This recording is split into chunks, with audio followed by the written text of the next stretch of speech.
Em 3 de março de 1985, o piloto Carlos Mendoza sobrevoava o deserto de Atacama em uma missão rotineira de cartografia. O que encontrou naquele dia mudaria para sempre nossa compreensão do possível. A 2.400 metros de altitude, onde os mapas oficiais mostravam apenas areia e rocha, apareceu diante de seus olhos uma cidade completa, perfeitamente preservada, completamente vazia. Não era uma ruína antiga nem um assentamento abandonado pela seca. Era Esperanza del Norte, uma próspera cidade mineira onde 8.000 pessoas haviam vivido, trabalhado e sonhado até a noite de 15 de outubro de 1973. Naquela noite, entre as 9 da noite e o amanhecer do dia seguinte, todos os seus habitantes simplesmente desapareceram. Capítulo 1. A noite em que 8.000 pessoas desapareceram. Mendoza aterrissou nos arredores e caminhou pela rua principal. A primeira coisa que notou foi o silêncio. Não aquele silêncio normal do deserto, mas algo mais denso, mais pesado. Como se o próprio ar estivesse esperando que alguém o quebrasse. As casas tinham as portas abertas. Em uma mesa do Café La Esperanza, havia xícaras de café pela metade. Os carros estavam estacionados em linhas perfeitas, muitos com as chaves ainda na ignição. Quando o governo enviou uma equipe militar 3 dias depois, encontraram detalhes ainda mais perturbadores. Na geladeira da casa número 47 da Rua Mineros, o leite estava fresco. Impossível depois de 12 anos, mas lá estava. O pão na padaria. Hermanos Castilho não mostrava sinais de mofo. No Hospital São José, as bolsas de sangue no banco de sangue continuavam líquidas, como se o tempo tivesse parado seletivamente para certos objetos. O capitão Roberto Fuentes, que liderou essa primeira expedição militar, deixou um relatório que por anos foi classificado como secreto. Segundo suas anotações, todos os relógios da cidade, desde o grande relógio da praça até os relógios de pulso nas mesas de cabeceira, haviam parado exatamente às 11h47 da noite. Não era uma falha elétrica. Os relógios mecânicos, os digitais, todos marcavam a mesma hora impossível. Mas o que realmente gelou o sangue da equipe militar foi o diário do prefeito, Manuel Cortez, encontrado aberto em sua mesa. A última entrada, escrita com letra clara e tranquila, às 9h15 da noite de 15 de outubro, falava dos preparativos para amanhã e mencionava uma reunião comunitária, programada para as 8 da manhã do dia seguinte. Nada em suas palavras sugeria pânico, evacuação ou perigo. Era como se o amanhã simplesmente nunca tivesse chegado. Os soldados tentaram usar seus rádios para reportar as descobertas, mas descobriram outra anomalia. Os equipamentos funcionavam perfeitamente fora do perímetro da cidade, mas dentro, embora recebessem sinais, não conseguiam transmitir. Era como se uma bolha invisível absorvesse todas as comunicações saindo. Tiveram que caminhar 2 quilômetros fora dos limites da cidade para poder contactar seus superiores. E então estava a riqueza que ninguém tocou. O Banco Central de Esperanza del Norte tinha seu cofre aberto. Não forçado, simplesmente aberto, como se o gerente tivesse esquecido de fechá-lo no final do dia. Dentro, 3,7 toneladas de ouro em barras, milhões em pesos chilenos da época, documentos de propriedade das minas mais produtivas da região. Tudo intacto.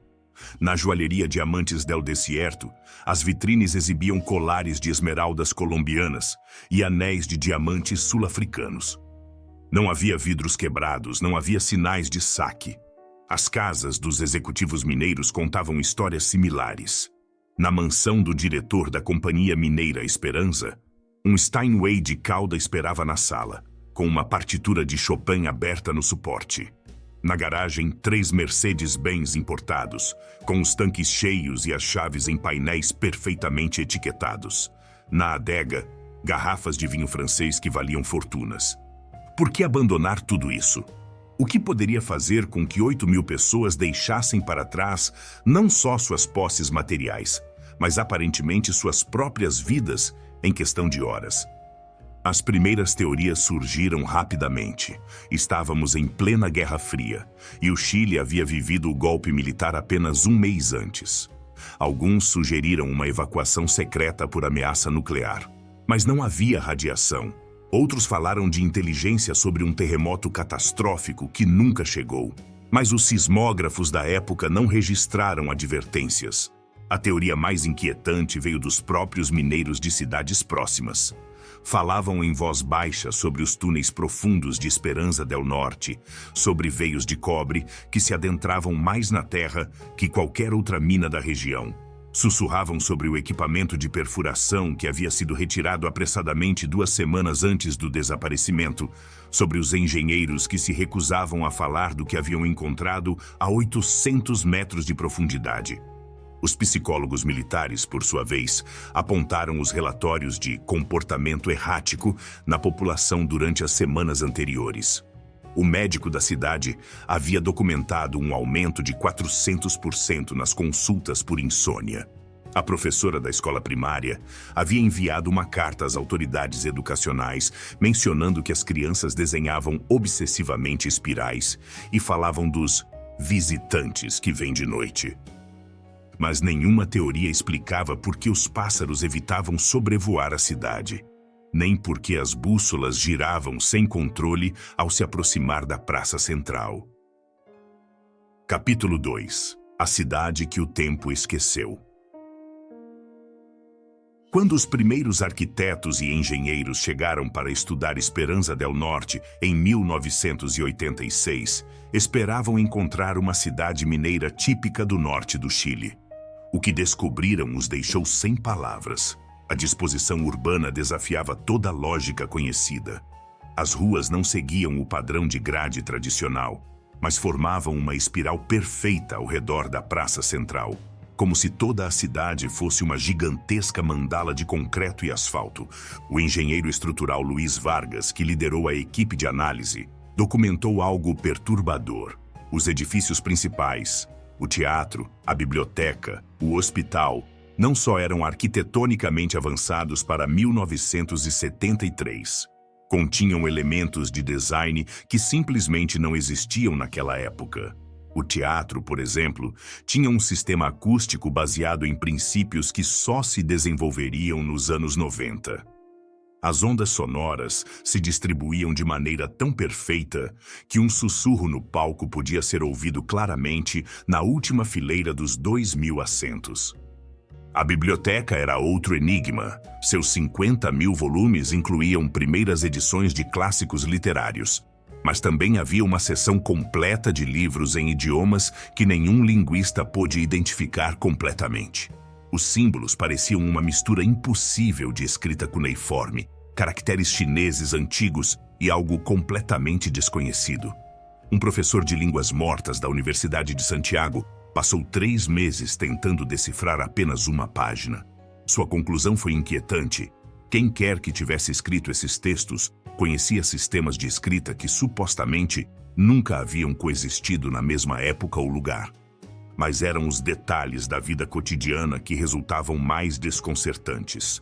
No Hospital Central São José, as cirurgias programadas para 16 de outubro continuavam escritas nos quadros. Operação de vesícula para Rosa Mendel às 7 da manhã. Cesárea programada para Carmen Soto às 10 da manhã. Os prontuários médicos estavam perfeitamente ordenados, mas ao revisá-los, os investigadores notaram algo estranho. Dos 127 nascimentos registrados em 1973, não havia rastro de nenhum desses bebês. Nem certidões de batismo, nem registros escolares posteriores, como se tivessem nascido para desaparecer. A escola primária número 1 contava sua própria história silenciosa. Nas salas de aula, as carteiras conservavam cadernos abertos com tarefas pela metade. Problemas de matemática cujas respostas ficaram suspensas no ar. Redações sobre minha família que descreviam vidas que já não existiam. O mais perturbador eram as lancheiras. Depois de 13 anos, os sanduíches e frutas não mostravam decomposição normal. Estavam mumificados, preservados por algum processo que os cientistas não conseguiam explicar. O mercado municipal desafiava as leis da natureza. As frutas e verduras nas bancas haviam perdido cor e secado, mas mantinham sua forma perfeita. Os tomates pareciam esculturas vermelhas. As maçãs, esferas perfeitas cobertas de uma pátina estranha. Quando os investigadores tentaram coletar amostras, descobriram que esses alimentos tinham uma composição molecular alterada, como se tivessem sido submetidos a algum tipo de radiação desconhecida. O sistema de intercomunicadores da cidade era outra anomalia tecnológica. Conectava cada lar, cada escritório, cada espaço público em uma rede de comunicação que não deveria ter sido possível com a tecnologia de 1973. Os engenheiros de telecomunicações ficaram perplexos. O sistema não usava cabos de cobre tradicionais, mas uma fibra que parecia orgânica, que conduzia sinais de formas que violavam os princípios conhecidos da física. Em 1987, chegou a primeira tentativa séria de repovoar Esperanza del Norte.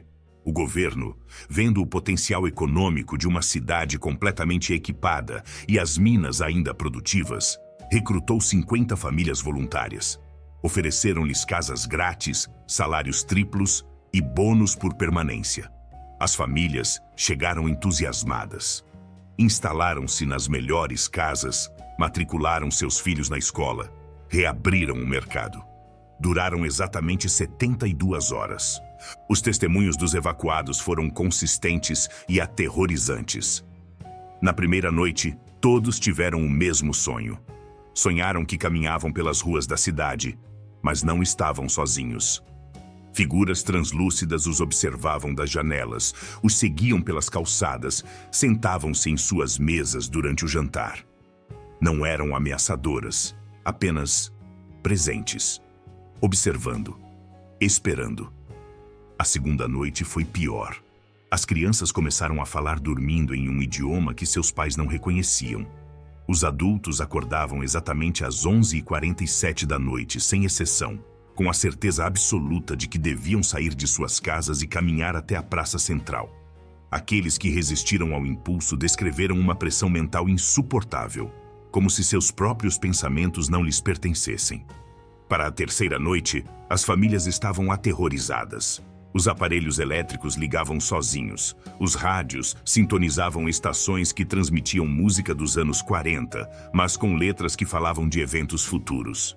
As televisões mostravam programas onde apareciam os rostos dos próprios residentes, mas envelhecidos, em situações que não haviam vivido. A gota d'água aconteceu às 11h47 da noite dessa terceira noite. Todos os intercomunicadores da cidade se ativaram simultaneamente. Uma voz, nem masculina, nem feminina, nem jovem, nem velha, falou em espanhol perfeitamente claro. Ainda não é tempo. Retornem quando as estrelas se alinharem novamente. As 50 famílias não esperaram o amanhecer. Empacotaram o essencial e fugiram em comboio, deixando para trás todas as comodidades que haviam vindo buscar. O governo tentou minimizar o incidente, mas os rumores se espalharam. Em 1991, estabeleceram uma base militar de investigação com pessoal rotativo que não pernoitava na cidade. Em 1995, uma expedição científica internacional chegou com equipamentos de medição avançados. Suas leituras confirmaram o impensável. Dentro do perímetro de Esperanza del Norte, as leis físicas funcionavam de maneira ligeiramente diferente. A gravidade era 0,003% mais fraca. O tempo transcorria 0,3% mais devagar. Anomalias minúsculas, mas mensuráveis e constantes. O padrão se estabeleceu claramente. Ninguém podia permanecer mais de 7 dias em Esperanza del Norte sem experimentar o que os cientistas cautelosamente chamaram de efeitos psicotemporais adversos. A cidade existia, perfeitamente preservada, perfeitamente equipada, perfeitamente vazia, esperando algo ou alguém. Capítulo 3. Os segredos subterrâneos. O ano 2001 marcou um ponto de inflexão na investigação de Esperança del Norte. A tecnologia de georadar havia avançado o suficiente para realizar explorações profundas sem escavação. O que a equipe do Dr. Eduardo Ramírez descobriu a 500 metros abaixo da superfície mudaria para sempre a compreensão do mistério. Não eram simples túneis mineiros. Era uma rede de galerias que se estendia por mais de 200 quilômetros, conectando pontos que não apareciam em nenhum mapa mineiro oficial. A arquitetura desses túneis desafiava toda a lógica.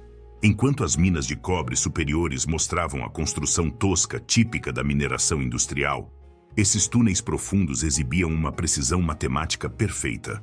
As paredes formavam ângulos exatos de 90 graus. Os tetos mantinham uma altura constante de 3,14 metros. Os arqueólogos reconheceram imediatamente a importância dessa medida, pi metros. As datações iniciais por carbono 14 deram resultados impossíveis. Diferentes seções dos túneis mostravam antiguidades que variavam desde 500 até 15.000 anos.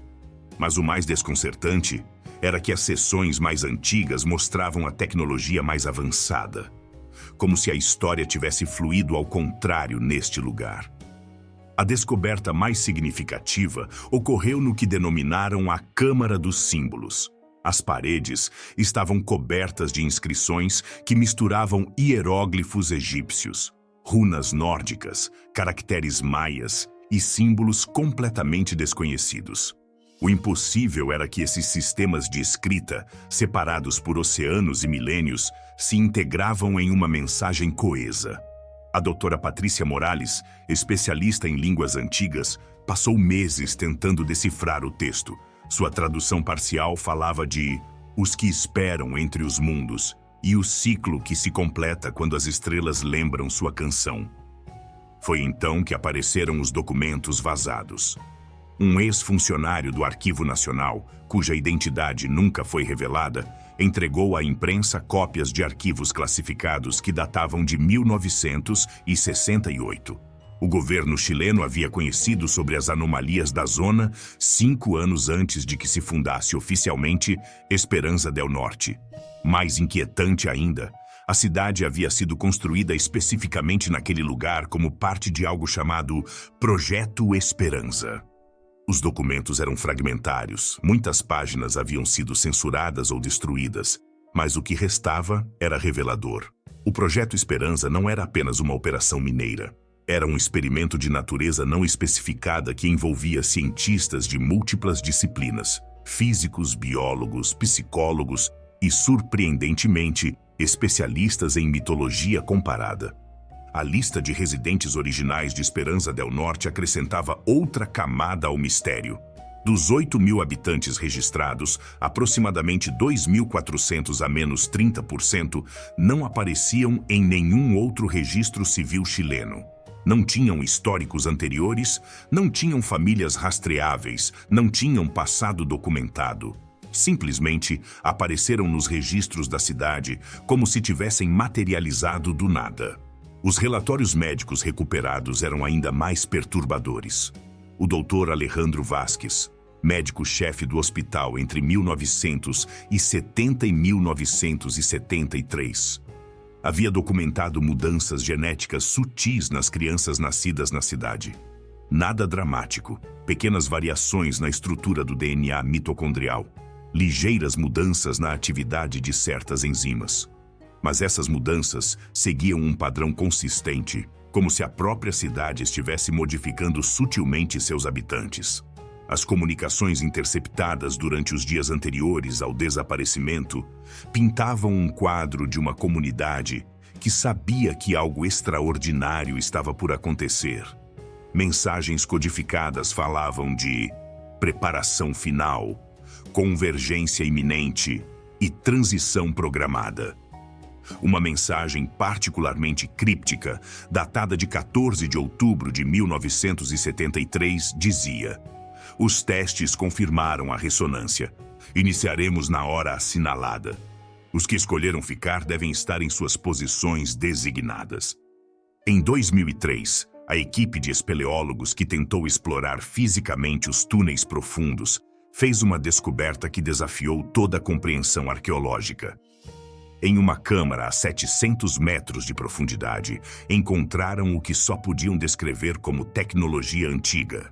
Dispositivos mecânicos de propósito desconhecido, construídos com ligas que não coincidiam com nenhum metal conhecido. Esses artefatos não mostravam sinais de corrosão apesar de sua aparente antiguidade. Mas foi a Sala dos Espelhos que verdadeiramente destruiu as percepções de realidade da equipe. Era uma câmara perfeitamente esférica, com paredes polidas até um brilho impossível. Quando os exploradores entraram, seus reflexos não correspondiam a seus movimentos. Os espelhos mostravam versões deles mesmos em diferentes idades, diferentes roupas, diferentes expressões. Um dos espeleólogos jurou ver seu reflexo escrevendo em um idioma que não conhecia. Outro viu seu duplo conversando com figuras que não estavam presentes na sala. O Observatório Astronômico de Esperanza del Norte forneceu outra peça do quebra-cabeça. Seus registros, meticulosamente preservados, documentavam avistamentos de objetos celestes que não apareciam em nenhum catálogo astronômico. Mas o mais intrigante era o calendário de pedra encontrado nos túneis. Não só marcava datas passadas com eventos históricos verificáveis, mas também assinalava datas futuras com descrições específicas. Várias dessas predições já haviam se cumprido com precisão assombrosa. Os cálculos matemáticos encontrados nos quadros do observatório e em vários laboratórios da cidade mostravam equações que os matemáticos modernos apenas começavam a compreender. Pareciam descrever dimensões adicionais do espaço-tempo, formas de manipular a realidade a nível quântico, conceitos que a física teórica moderna só havia começado a explorar. A noite de 15 de outubro de 1973, segundo confirmaram os astrônomos, havia ocorrido uma conjunção celestial extremamente rara. Um alinhamento de planetas e estrelas que, segundo os cálculos encontrados, ocorre a cada 2.847 anos. A próxima está programada para 2027. E nas profundezas dos túneis, gravada em uma placa de metal desconhecido, uma inscrição em espanhol moderno advertia: quando as estrelas lembrarem sua canção, os que partiram retornarão para completar o círculo. Capítulo 4. Testemunhos dos que tentaram voltar. Maria Esperança Valdés tinha 7 anos quando abandonou Esperanza del Norte. Em 2010, aos 44 anos, decidiu regressar para buscar respostas sobre sua família desaparecida. Seu testemunho, gravado em vídeo antes que as autoridades lhe proibissem falar publicamente, é um dos documentos mais perturbadores relacionados com a cidade fantasma.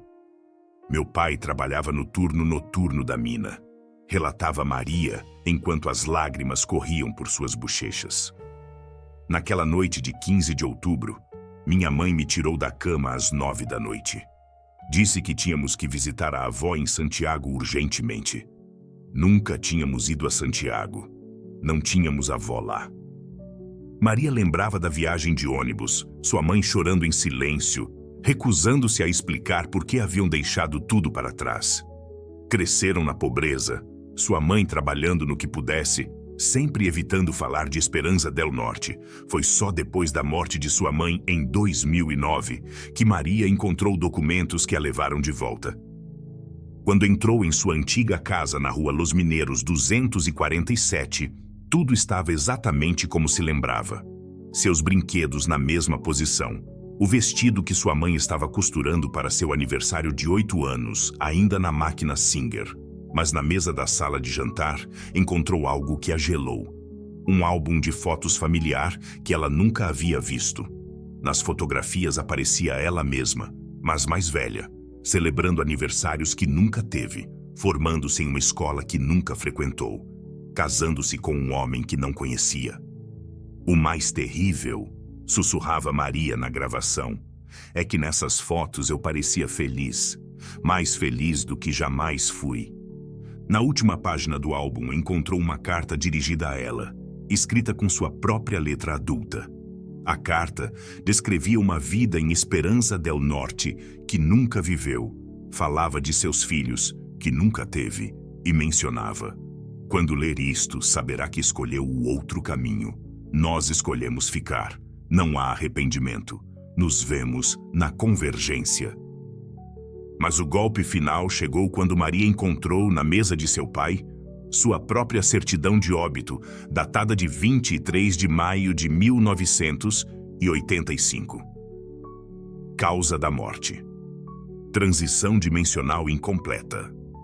A equipe de investigação paranormal que chegou em 2015 estava melhor preparada.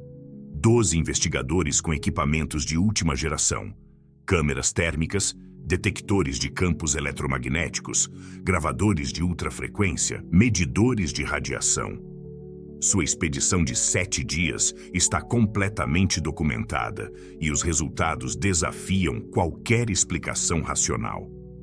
As leituras eletromagnéticas mostravam picos de energia que seguiam padrões matemáticos precisos, não aleatórios, mas sequências que correspondiam a números primos, a proporção áurea e outras constantes matemáticas fundamentais.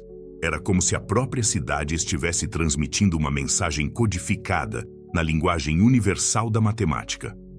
As gravações de áudio capturaram conversas completas em espanhol antigo, misturado com palavras em um idioma não identificado.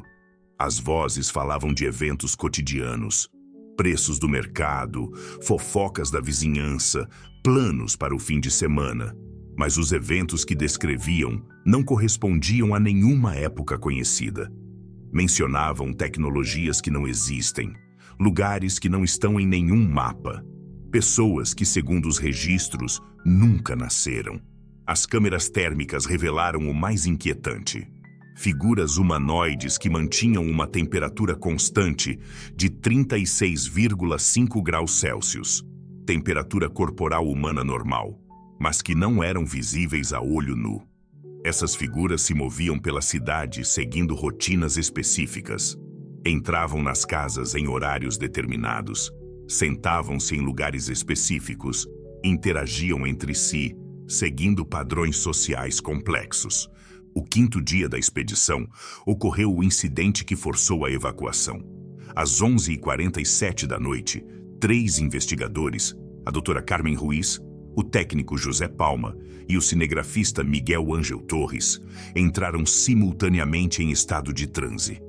Com os olhos abertos, mas sem responder a estímulos externos, começaram a falar em uníssono. A convergência se aproxima. Os caminhos se separarão novamente. Aqueles que lembram devem preparar aqueles que esqueceram. O círculo quase se completa. Quando recuperaram a consciência horas depois, os 3 tinham recordações vívidas de ter vivido vidas completas em Esperanza del Norte. Podiam descrever com detalhe trabalhos que nunca tiveram, cônjuges que nunca conheceram, filhos que nunca nasceram. A doutora Ruiz, inclusive, podia realizar procedimentos médicos complexos que nunca havia estudado, alegando tê-los aprendido no outro hospital. O testemunho mais extraordinário veio de alguém que nunca deveria ter existido.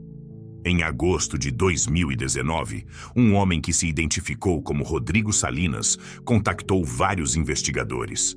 Afirmava ser residente original de Esperanza del Norte, um dos 8.000 que desapareceram em 1973. O problema era sua idade.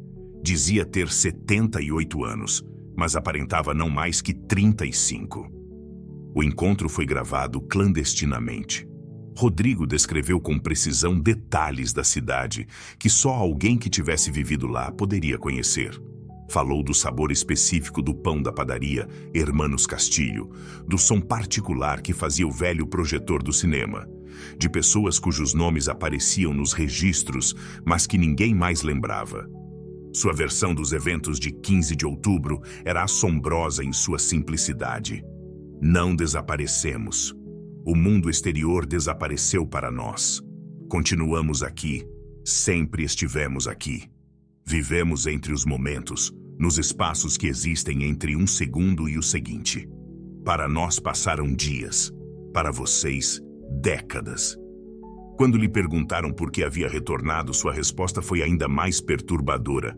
Não retornei. Nunca fui embora. Vocês são os que estão chegando finalmente aonde nós sempre estivemos. A cidade está esperando o momento certo para revelar seu propósito, e esse momento se aproxima. Os guardas militares que custodiavam o perímetro começaram a reportar incidentes cada vez mais frequentes em 2018. Um ex-sargento, sob condição de anonimato, revelou protocolos que o público nunca conheceu. Existia uma ordem permanente: não interferir com os processos naturais do local. O que significava isso exatamente?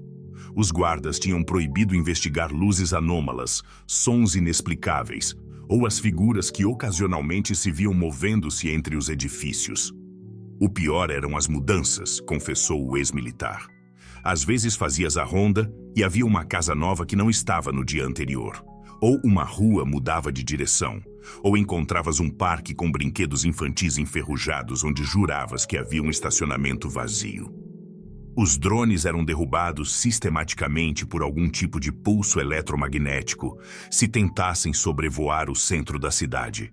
As fotografias via satélite mostravam inconsistências.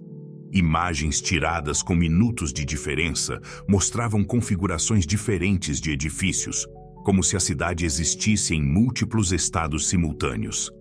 Para 2020, a evidência acumulada sugeria algo que a ciência convencional não podia aceitar. Esperanza del Norte não era uma cidade abandonada. Era uma cidade que existia em um estado de superposição quântica, habitada por pessoas que haviam encontrado a maneira de existir fora do fluxo temporal normal. E, segundo todos os indícios, se preparavam para algo grande. Capítulo 5. A verdade que ninguém pode aceitar. Em 15 de março de 2020, uma equipe de construção que realizava a manutenção nos túneis superiores da mina fez a descoberta que mudaria tudo. Dentro de um container hermético de aço inoxidável, projetado para resistir a condições extremas, encontraram uma fita magnética e um projetor de 16 milímetros. A fita continha a voz do doutor Hernán Espinosa, diretor do Projeto Esperanza. Se estão ouvindo isto, começava a gravação com voz calma, significa que o experimento entrou em sua fase final. Tudo saiu exatamente como se planejou. Os 8.000 voluntários conheciam os riscos e as recompensas. Escolheram transcender as limitações da existência linear. A gravação detalhava a verdadeira natureza do Projeto Esperanza.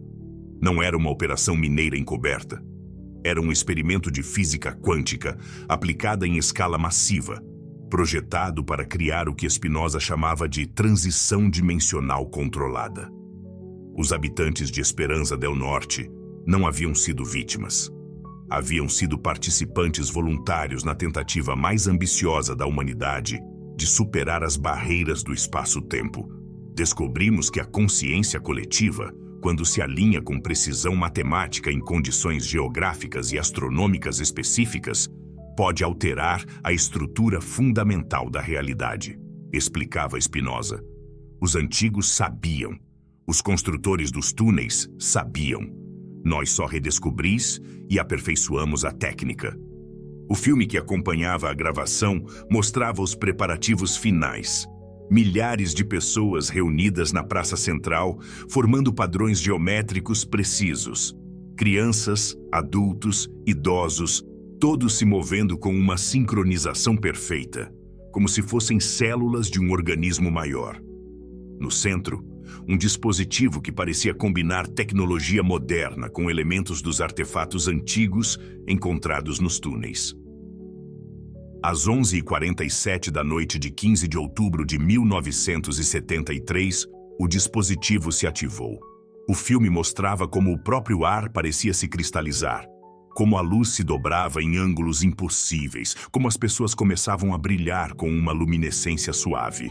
E então, em um instante que a câmera mal pôde capturar, a praça se esvaziou. Mas não foi um desaparecimento. foi uma transformação. As análises científicas modernas de Esperança del Norte confirmavam o impossível. A cidade existia em um estado de superposição quântica macroscópica. O Dr. Kenji Tanaka, físico quântico do MIT, que liderou o estudo em 2021, explicou em termos que desafiavam a compreensão. É como se os habitantes tivessem encontrado a maneira de existir em múltiplos estados simultâneos. Estão aqui e não estão aqui. Existem em nosso tempo e fora dele. As medições confirmavam que o tempo fluía 0,3% mais devagar dentro do perímetro da cidade. A diferença era mínima, mas acumulativa.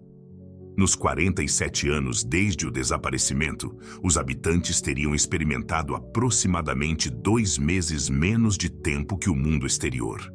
Mas as equações sugeriam que esta era apenas a manifestação superficial de um fenômeno muito mais profundo. A radiação detectada na cidade não correspondia a nenhum elemento da tabela periódica. Era uma forma de energia que os físicos só haviam teorizado. Partículas que existiam em dimensões adicionais do espaço-tempo. O núcleo dessa anomalia se encontrava exatamente sob a praça central, no ponto onde convergiam todos os túneis antigos. As imagens via satélite classificadas, vazadas por um denunciante anônimo em 2022, revelaram a verdade mais perturbadora. Usando tecnologia de imagem multiespectral, os satélites haviam detectado assinaturas de calor consistentes com 8.000 corpos humanos, se movendo pela cidade.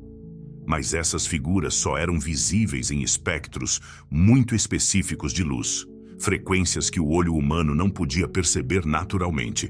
Mais inquietante ainda era a descoberta de que Esperança del Norte não era única. Análises de dados via satélite globais revelaram outros 6 locais no mundo: na Sibéria, África Central, Amazônia, Himalaia, centro da Austrália e Antártida, que mostravam exatamente os mesmos padrões de anomalias, todos construídos sobre redes de túneis antigos, todos mostrando atividade em espectros não visíveis, todos pulsando energia para o espaço todas as noites às 11h47, hora local.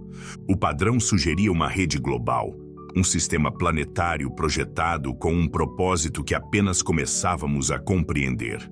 Os matemáticos que analisaram as localizações descobriram que formavam um padrão geométrico perfeito, um dodecaedro inscrito na esfera terrestre. Cada local era um vértice desta figura tridimensional impossivelmente precisa. Em 2023, o governo chileno anunciou planos para selar permanentemente Esperança del Norte em 2025. A decisão foi recebida com protestos da comunidade científica internacional. A doutora Sarah Chen, líder do Consórcio Internacional para o Estudo de Anomalias Quânticas, advertiu: estamos diante da descoberta mais importante na história da humanidade. Esperança do Norte poderia conter as chaves para a próxima etapa de evolução humana, para viagens interestelares, para a compreensão fundamental da realidade. Mas outros advertiam sobre os perigos.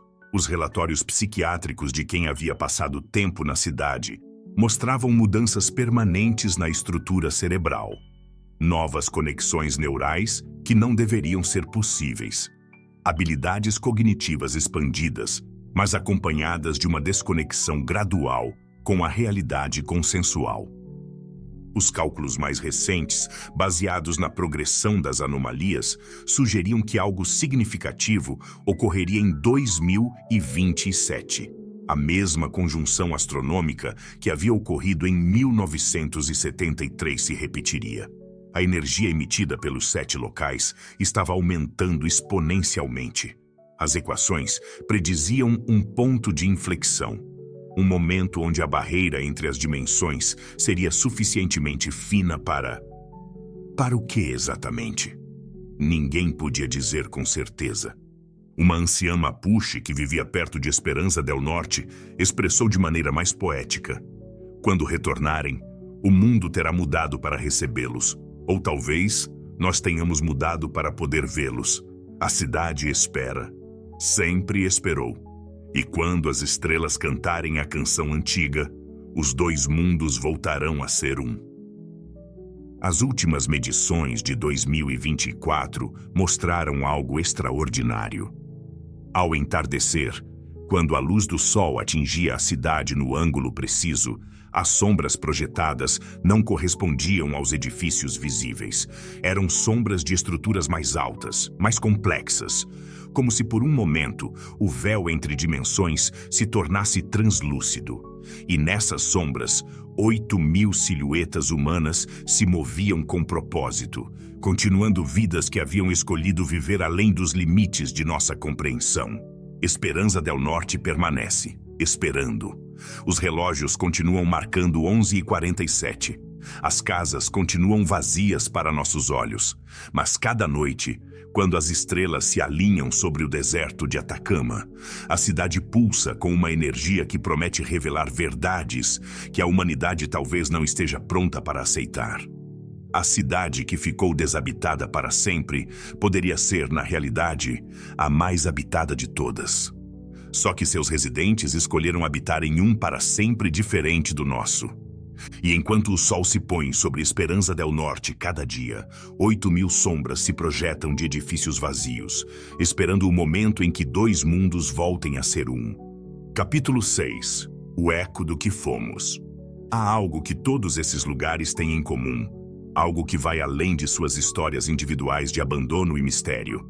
Desde Centralia com seu fogo eterno, até as réplicas perfeitas de Thames Town. Desde as maldições de Kuldara, até os diamantes enterrados em Kolmanskop. Cada um desses lugares está nos contando a mesma história fundamental, que tudo o que construímos é temporário, mas alguns lugares se recusam a ser esquecidos. Durante esta hora viajamos por um mapa invisível, um que não aparece em nenhum atlas oficial.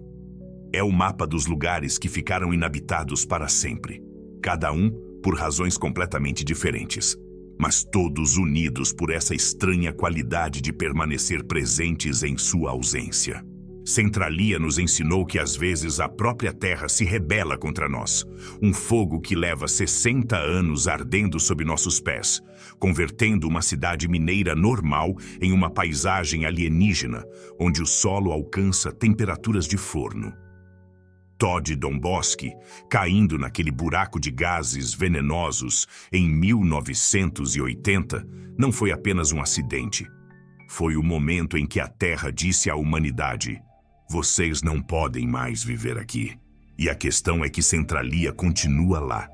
Não desapareceu como outras cidades fantasma. Continua fumegando, continua quente, continua ardendo.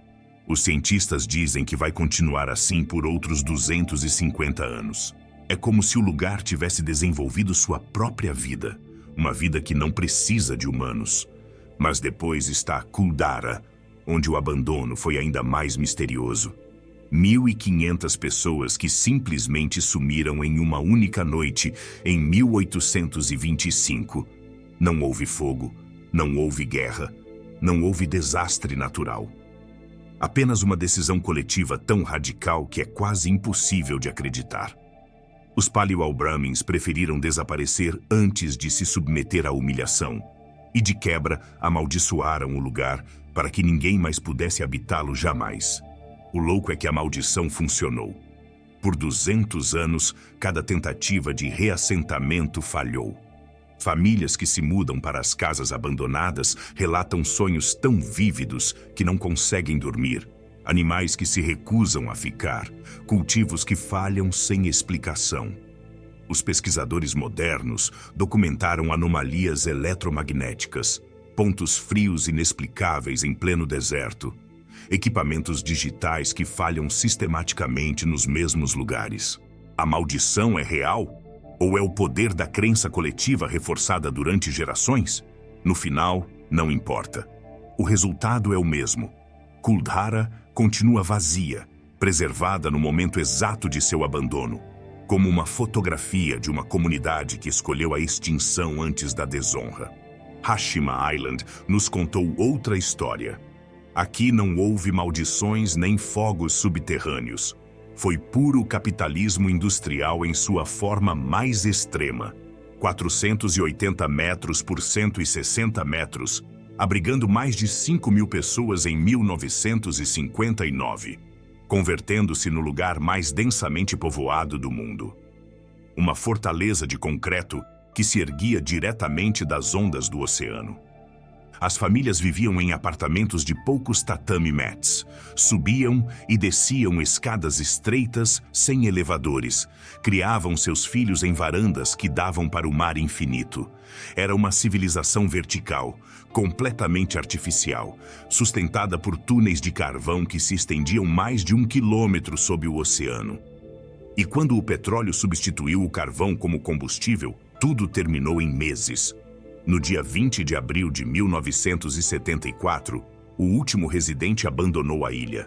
Não houve drama, não houve resistência. Simplesmente acabou a razão econômica para existir, e 5.000 pessoas se foram como se nunca tivessem estado lá. O inquietante de Hashima é o quão bem preservado está. Os edifícios de concreto resistem aos tufões, os apartamentos mantêm os móveis dos anos 70. As salas de aula ainda têm as carteiras onde crianças aprendiam, enquanto as máquinas da mina rugiam embaixo. É como um museu da impermanência industrial.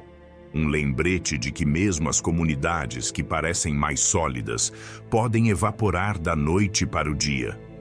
Fordlândia nos ensinou o que acontece quando tentamos impor uma cultura sobre outra, sem entender absolutamente nada do lugar onde estamos. Henry Ford gastou o equivalente a centenas de milhões de dólares atuais tentando criar uma América perfeita no coração da Amazônia. Queria cultivar borracha, mas, sobretudo, queria criar brasileiros que vivessem como americanos ideais. O fracasso foi épico e educativo. Os trabalhadores brasileiros forçados a comer hambúrgueres e aveia em lugar de suas comidas tradicionais, obrigados a participar de danças quadradas, proibidos de beber álcool. As casas pré-fabricadas projetadas para climas temperados se converteram em fornos sob o sol tropical. E as árvores de borracha, plantadas em monocultivos perfeitos, como se fossem milho de Michigan, foram devastadas por fungos nativos que haviam evoluído especificamente para atacá-las. A revolta quebra-panela de 1930 foi inevitável. Os trabalhadores destruíram o refeitório, viraram carros, perseguiram os gerentes americanos para dentro da selva. O exército brasileiro teve que intervir para restaurar a ordem. Foi uma humilhação total que revelou a desconexão fundamental entre a visão industrial de Ford e a realidade amazônica. Hoje, a selva está digerindo ativamente os restos de Fordlândia. As raízes quebram os alicerces de concreto, as trepadeiras desmontam as paredes, a umidade acelera a decomposição de maneira assombrosa. Algumas das árvores de borracha originais, atrofiadas e doentes, ainda produzem pequenas quantidades de látex que os locais coletam ocasionalmente. É uma ironia perfeita. O pós-escrito de uma visão industrial falhada. Kayakoi nos mostrou o tipo de abandono mais doloroso de todos. Quando as nações decidem quem pode viver onde.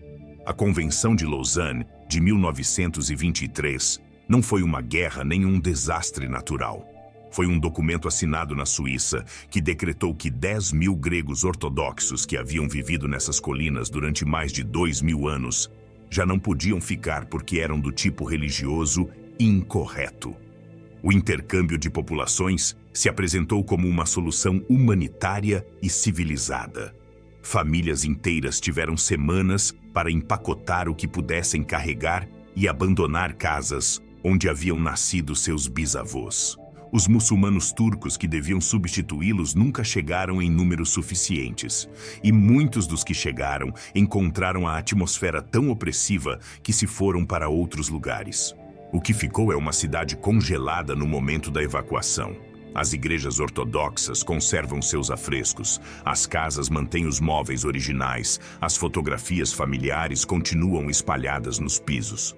Mas o mais inquietante são os fenômenos inexplicáveis.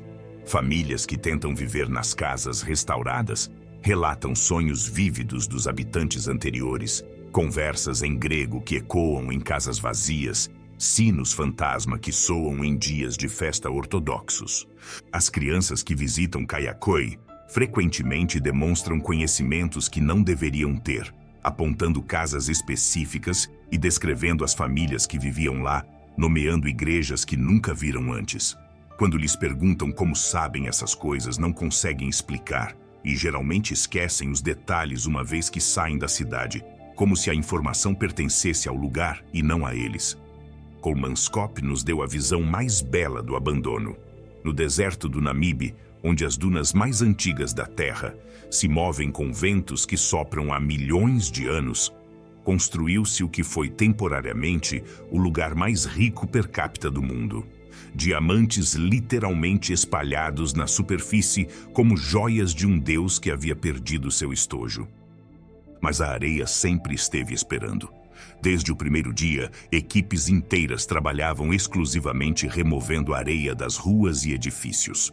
Era como tentar esvaziar o oceano com uma colher. E quando os diamantes fáceis se esgotaram e as pessoas se foram, a areia imediatamente se mudou de volta. O que a areia fez com Kolmanskop transcende o simples abandono.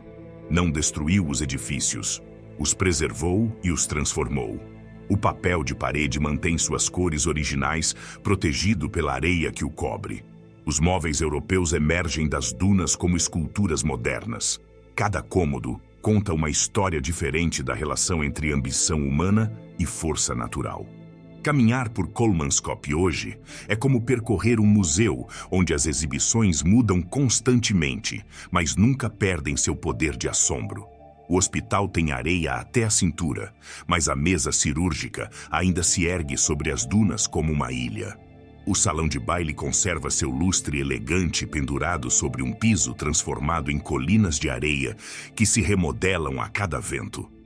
A areia não está destruindo Kolmanskop, está colaborando com ele, criando espaços que nenhum arquiteto poderia projetar e nenhum museu poderia organizar. Humberstone nos ensinou que, às vezes, os lugares mais impossíveis para a vida humana são os que melhor preservam nossas tentativas de criar comunidade. No deserto do Atacama, onde algumas estações meteorológicas nunca registraram uma única gota de chuva, milhares de famílias construíram não apenas operações mineiras, mas civilizações completas. Piscinas olímpicas no lugar mais árido da Terra, teatros que recebiam companhias de Lima e Buenos Aires, escolas que rivalizavam com instituições urbanas.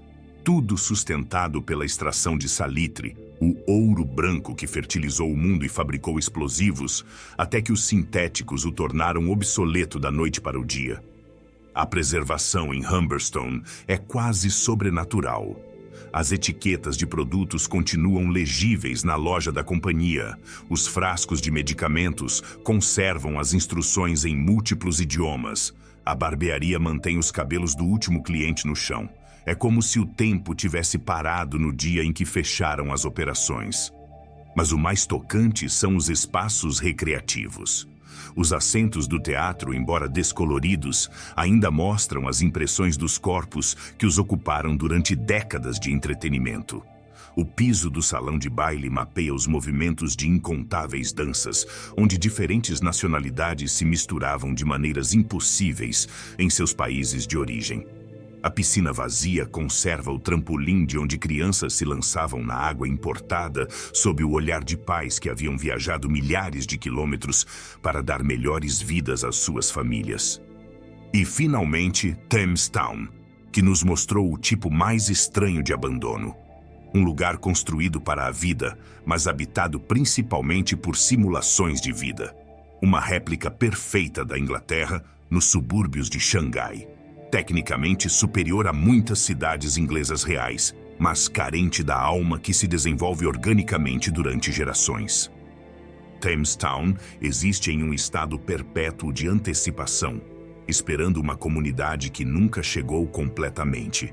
Nos fins de semana, se enche de centenas de casais posando para fotografias de casamento, usando a arquitetura importada como cenário para documentar suas aspirações românticas e culturais. Por algumas horas, as ruas se enchem de risos e música. Depois, O silêncio retorna quando os fotógrafos vão embora. É um lugar projetado para a vida autêntica, mas habitado por atuações temporárias. As ruas construídas para milhares são povoadas por dezenas. A manutenção diária preserva uma perfeição antinatural, apagando qualquer evidência de vida real em favor de uma simulação perpétua. Então, o que todos esses lugares nos dizem sobre nós mesmos? Primeiro, que somos incrivelmente arrogantes. Acreditamos que podemos controlar forças que estão operando há milhões de anos. Construímos em cima de minas de carvão ativas, plantamos monocultivos em ecossistemas que evoluíram defesas específicas contra eles, criamos comunidades inteiras em desertos que devoram umidade. Segundo, que somos incrivelmente adaptáveis. Por um tempo, todas essas comunidades funcionaram. Pessoas viveram, trabalharam, se apaixonaram, criaram famílias em alguns dos ambientes mais extremos e artificiais que se possa imaginar. Crianças cresceram pensando que era normal nadar em piscinas de água importada em desertos ou viver em apartamentos que se erguiam diretamente do oceano. Terceiro, que quando vamos embora, deixamos pegadas que são impossíveis de apagar completamente. Mesmo quando a natureza reclama nossas construções, mesmo quando as forças econômicas tornam nossas comunidades irrelevantes, mesmo quando as decisões políticas nos dispersam pelo mundo, algo permanece. Centralia continua ardendo, Kuldara continua amaldiçoada. Hashima continua preservando a vida dos anos 70. Fordlândia continua sendo digerida pela selva. Kayakoi continua ecoando com vozes em grego. Kolmanskop continua sendo esculpida pela areia. Humberstone continua conservando sonhos no deserto. Thamestown continua esperando residentes que talvez nunca cheguem. O que vai acontecer com esses lugares? Alguns vão continuar existindo por séculos. O fogo de Centralia vai arder até 2270. As estruturas de concreto de Hashima vão resistir a tufões por mais décadas. O deserto do Atacama vai preservar Humberstone até que alguém encontre uma razão econômica para perturbá-lo. Outros vão mudar de maneiras que não podemos prever. Kuldara poderia finalmente se libertar de sua maldição quando a última pessoa que acredita nela morrer. Kayakoi poderia encontrar uma nova vida como símbolo de reconciliação entre Turquia e Grécia. Thamestown poderia evoluir para algo autêntico se pessoas suficientes se mudarem para lá e criarem tradições próprias. Mas a lição mais importante é esta. Todos os lugares que visitamos hoje nos lembram que nós também somos temporários. As cidades onde vivemos, os bairros onde crescemos, os trabalhos que temos, as comunidades que damos por certas, tudo isso pode mudar ou desaparecer mais rápido do que acreditamos. A diferença entre os lugares que se esquecem e os que se tornam lendários não é seu sucesso ou fracasso, mas a intensidade das histórias que geram. Centralia não foi mais importante que outras cidades mineiras, mas sua história de fogo eterno capturou algo universal sobre as consequências imprevistas. Kuldara não foi maior que outras aldeias rajastanes, mas seu desaparecimento misterioso toca algo profundo sobre o orgulho e a resistência. No final, todos esses lugares inabitados estão nos ensinando a mesma lição, que o que construímos importa menos que como construímos, por que construímos e o que fazemos quando temos que deixar para trás. Os lugares mais memoráveis não são os mais bem-sucedidos, mas os que nos obrigam a confrontar as contradições da ambição humana. Centralia nos lembra que a Terra tem memória e às vezes cobra vingança. Kuldara nos ensina que há coisas mais importantes que a sobrevivência física. Hashima nos mostra a velocidade com que o progresso pode se tornar irrelevante. Fordlândia nos adverte sobre a arrogância cultural. Kayakoi nos confronta com o custo humano das decisões políticas. Kolmanskop nos apresenta a natureza como artista colaborador. Humberstone nos demonstra que os sonhos podem se preservar nos lugares mais impossíveis.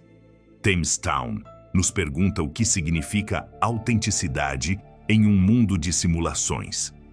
Esses lugares inabitados para sempre não são apenas curiosidades históricas ou destinos turísticos para exploradores urbanos. São espelhos que nos mostram nossas obsessões, nossos medos, nossas limitações e nossas extraordinárias capacidades de adaptação.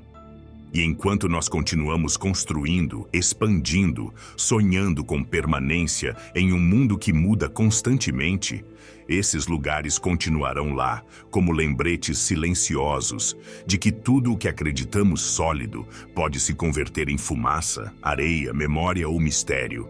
O eco do que fomos continua ecoando nesses lugares vazios, esperando que alguém escute e aprenda das histórias que o tempo não pode apagar completamente.